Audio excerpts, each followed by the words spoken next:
একটানা বৃষ্টিতে জলমগ্ন শহরের একাধিক জায়গা। শহরে ফিরল জমা জলের চেনা ছবি। বাগ সার্কাস, পামার বাজার, ঠনঠনিয়া একাধিক এলাকা জলমগ্ন সেক্টর 5 এবং সল্টলেকের বিভিন্ন ব্লক। বেলা বাড়ার সঙ্গে সঙ্গে দক্ষিণবঙ্গেও বৃষ্টি কমার সম্ভাবনা, তবে উত্তরবঙ্গে বৃষ্টি থাকবে। উত্তরবঙ্গের 3 জেলায় ভারী বৃষ্টির সম্ভাবনা রয়েছে। টানা বৃষ্টিতে জলমগ্ন শহরের একাধিক জায়গা। যে ছবি আপনারা দেখতে পাচ্ছেন, শহরে ফের জমা জলের সেই চেনা ছবি দেখা যাচ্ছে।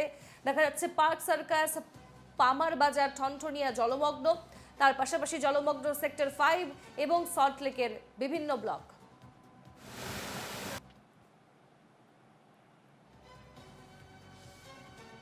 আমাদের সঙ্গে এই মুহূর্তে সরাসরি রয়েছেন আমাদের প্রতিনিধি বিধান নস্কর, বিধাননগর থেকে। বিধান, যে ছবি আমরা দেখতে পাচ্ছি শহরের বেশ কিছু জায়গায় সেই একই ছবি দেখতে পাচ্ছি আমরা, জলের চেনা ছবি।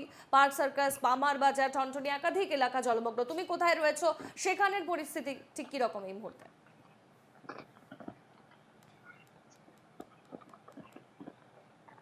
দেখো, একেবারেই গতকাল রাত থেকে টানা বৃষ্টি এবং এই বৃষ্টির কারণে কিন্তু সল্টলেক সেক্টর 5 শহরের একাধিক জায়গায় জল জমতে শুরু করেছে।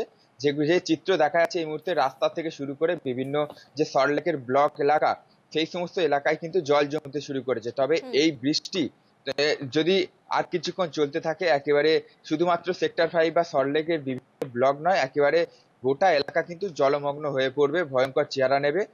ইতিমধ্যেই কিন্তু যে চিত্র ধরা পড়ছে, যে বিভিন্ন জায়গায় যে জল জমতে শুরু করেছে রাস্তা থেকে শুরু করে, যার ফলে কিন্তু একেবারে যান চলাচল কিন্তু সমস্যার মধ্যে পড়েছে।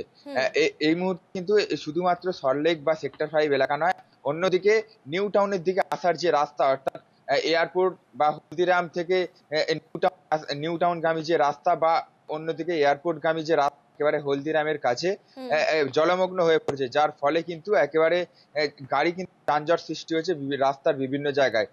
গাড়ি চলাচলের সমস্যা কিন্তু পড়তে হচ্ছে, কারণ এই জলমগ্ন হয়ে পড়েছে রাস্তাঘাট। অন্যদিকে জানিয়ে রাখি যে হাওয়া অফিসের তরফ থেকে যে তথ্য দিয়েছিল যে রাজ্যের উপরে যে ঘূর্ণাবর্ত সৃষ্টি হয়েছিল, তা কিন্তু ইতিমধ্যেই নিম্নচাপের রূপ নিয়েছে। যার ফলে কিন্তু এই বৃষ্টি কিন্তু এই মুহূর্তে কমছে না, তবে বিক্ষিপ্তভাবে চলবে এই বৃষ্টি এইভাবেই। তবে এই বৃষ্টি যদি চলতে থাকে এইভাবে, রাস্তাঘাট যে সমস্ত বিভিন্ন জায়গায় যে জলমগ্ন হয়ে পড়ছে, সেই জল কিন্তু আরো বাড়বে, অর্থাৎ আরো ভয়ঙ্কর রূপ নেবে রাস্তাঘাটের চেহারা। যার ফলে কিন্তু একেবারে শুধুমাত্র যান চলাচল নয়, মানুষ কিন্তু, সাধারণ মানুষ যারা বাইরে বেরোয় নিত্য প্রয়োজনীয় কাজে, তারা কিন্তু সমস্যার মধ্যে পড়ে।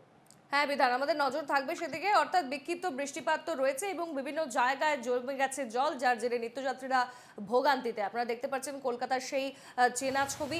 একই ভাবে প্রত্যেক বছরের মতো এবছরও দেখা যাচ্ছে জল জমে রয়েছে একাধিক এলাকায়। আমাদের সঙ্গে বিধাননগর থেকে সরাসরি ছিলেন প্রতিনিধি বিধান নস্কর। ধন্যবাদ তোমাকে।